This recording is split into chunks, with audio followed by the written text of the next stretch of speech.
قل هو الله أحد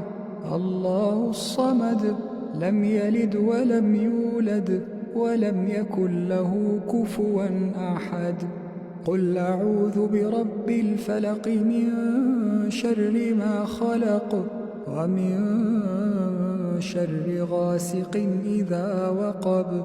ومن شر النفاثات في العقد ومن شر حاسد إذا حسد قل أعوذ برب الناس ملك الناس إله الناس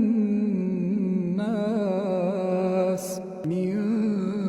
شر الوسواس الخناس الذي يوسوس في صدور الناس من الجنة والناس.